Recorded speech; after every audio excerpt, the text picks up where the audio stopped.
Alright, so this card was fucking riddled with cancellations before and unfortunately during it. We're supposed to have 14 fights starting out with, but on the night we ended up with about 10, I think. It didn't really spoil it for me, surprisingly. We had some really great fights. The energy was electric as expected. Brazilians might be filthy animals, but they are passionate fans that create an energy. Let's break down how this went down. This fight was fucking dog shit, and the crowd absolutely hated it. I originally picked Fernandez, but did a little flip-flop after I was sent a clip of him being easily dunked and strangled in his one loss in LFA. I know pussy when I smell it. Now, it turns out that Diakese injured his leg, getting leg spammed in the first round, but he controlled the fight despite swinging like he has Down syndrome at times by landing some really nice takedowns, including an over-under throw in the first round, a double leg in the second, and a body lock takedown in the third, as well as dropping Fernandez with a left, despite the horrific technique also in that final round. Now, this fight was ultimately a waste of time. However, it was called a split decision, which is just fucking impossible, and this turned out to be a precursor for things to come. Giving Fernandez a round was a gift, giving him 2 was a joke. One and done for Kue. Back to LFA for you, mate. Alright, everyone who watches this channel knows I'm a heartless monster, but even this was pretty fucked up to me. Ruiz has actually has to eat to fucking get to 115 pounds, and her dumpy opponent, who looked juiced to the gills by the way, and frankly man-like, had the audacity to miss weight by 5 pounds, so despite picking against her, I wanted to see the little girl win. Sadly, this is not a cartoon, it's real life, and the big girl Moura beat the absolute fuck out of Ruiz from start to finish in this one. Now, despite getting smacked up, Ruiz did not give up on herself whatsoever, but it really was a matter of time, it felt like. And yeah, the UFC are gross scumbags for booking this shit. Moura did look decent and aggressive, but we didn't really learn much about her, really. She celebrated her second round stoppage like she just beaten John Jones. Ruiz is an atomweight, and I give her maximum credit for taking on a massive woman who essentially cheated. So fuck her. In the build-up, Bisping mentioned that Marge has a podcast with Jessica Penne. I could not imagine anything worse. Hill does not have a voice for radio. I'm just going to leave it there. This fight was actually very decent, so I'm going to go pretty easy on the trolling for this one.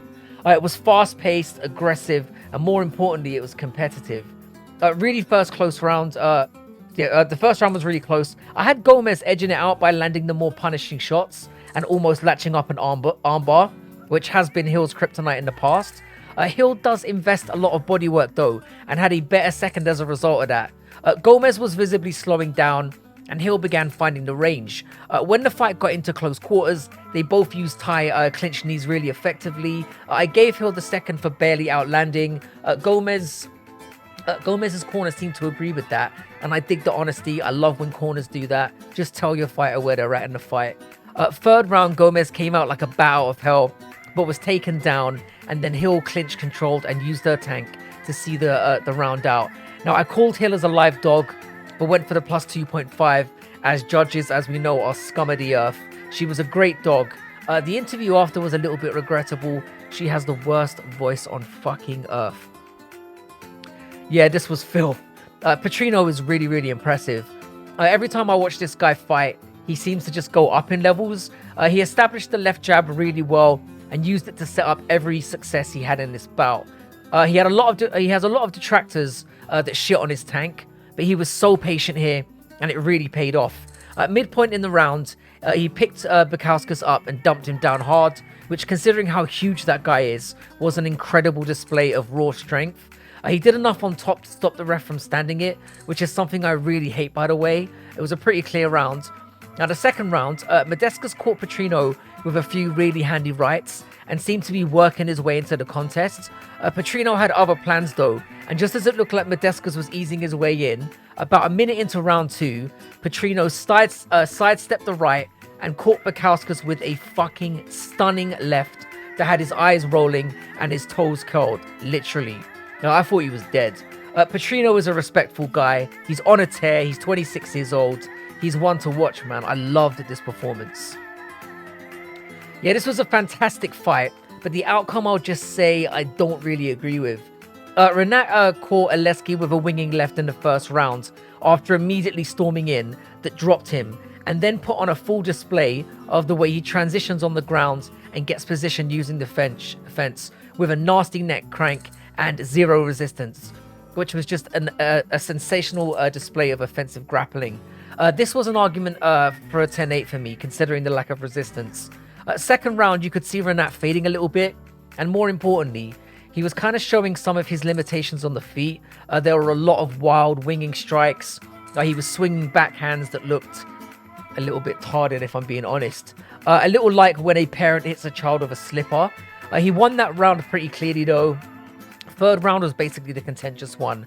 Now both men were trading and clearly looked tired, but at the midpoint of the round, Renat got caught with a really nasty kick to the liver, and Dos Santos pounced and landed some brutal ground and pounds. I almost lost my shit. I thought Renat was done. And now ultimately this was scored a 10-8 by the two judges, which led to the fight being called a majority draw. Honestly, I thought that was a little bit generous. Renat had his moments in the round and even ended on top, but he did almost get finished. Given how great they both were in this fight, a draw was probably ultimately the best outcome, if not the right one. Let me know what you thought in the comments below though. It's worth a rewatch. While I don't agree with a draw, it would be inaccurate to call it a robbery. Holy baby Jesus. This was bananas. Elves Brener is a fucking monster, and the finish in this one will have my dick hard until the next card. Absolute savagery. Now, Brener was surprisingly more restrained in this contest starting out. He's not as reckless as he normally is. Was maybe struggling with the range a little bit. I thought he was winning the round though. Anyway, it matters not. Towards the end of the first rounds, Brener caught Kruschewsky with the right hand, stepping through it, countering underneath, and then landed a flush overhand left right on the ear that just fucking slept him. It was an absolute work of art. Nasty, nasty finish. I love this man. For me, this guy is the newcomer of the year. I want to see him get a top 15 guy now. He is a class act in there. Yeah, this was an example of what a magnificent game plan can do for you. It helps that Abu is a little bit of an overrated bag of gas, but I'm going to get to that. I get hard-ons for cerebral motherfuckers, and this game plan was just sexy. Magomedov is kind of known for being an explosive striker, so to negate this, Cal basically adopted a southpaw stance, which was really fucking with Abu's rhythm. You could tell he really wasn't expecting it. Now, the first round was very, very tentative and really hard to score. I kind of edged Cal as Abbas was wearing a little bit more of the damage, but Cal did almost have his head taken off by a head kick as he went for a takedown, but we score what landed and not what could have. Now, the second round, Cal kept it careful, but started landing more popping shots, so another round for him there. Third round was where things really started to heat up. Cal was really feeling himself, landed a few combinations, and it was a really nasty elbow that landed where you just saw Abu quit. Cal spent the rest of the round dominating on the ground to see out a pretty comfortable win. The two judges gave Abu the first, which I didn't really hate. He called out Diakese though, Cal, when he got the win. If the UFC hates Diakese like we all suspect, he might actually get it. This was a really intelligent performance. Alright, well this was pretty much two fat pandas scrapping over a packet of bamboo shoots for 3 rounds. In fairness, I shit all over this fight in the pre-fight, and I called it pointless, worthless, etc. And to be honest, fuck it, it was fun enough, but I was ultimately right. They basically sloppily kicked, punched, and slapped each other for the full 15 minutes, but it felt like 45. Nascimento almost had him out in the first, and his high kicks were pretty quick and whippy for a fat tub of lard. It kind of highlights how fucking good fighters like Aspinall are, that managed to be massive, but also somewhat technical. This fight was not that. Nascimento outlanded and won the fight, as I said he would. Credit to Mays for showing some takedown defense improvement. That's as nice as I can be about this one. Yeah, this is a hype train derailed. What can I say about this fight? Viking blood, baby. I said the odds were a disrespect and that Dalby was going to be a very tough fight. Now, Bonfim did what Bonfim does. His stand-up looked sharp and crisp, and his takedowns and ground control looked fantastic. He threatened subs and almost locked in a choke or two, but Dalby was crafty and patient and just stayed in there. Just as Bonfim started to gas, Dalby put his foot down and turned it into an absolute war, and Bonfim pretty much just crumbled to clinch knees and ground punches. Side note, if you want proof that the rankings are completely retarded and the UFC is a fucking popularity contest, look no further than here. Dalby has won 9 in 10 and is still finding himself asking for a ranked opponent. In his last 6, he's beaten guys with a combined record of 75 and 12. Insanity. Fantastic win. Bonfim will learn from this and will still be a potential threat, but this was a massive humbling. Yeah, I called the fight between Elliott and Makayev gay corn a few weeks ago, and this was essentially the BBW version. This was a dominant win for Almeida, yet it pretty much proved to me that he is not quite at championship level yet. The fight was essentially this for 4 rounds.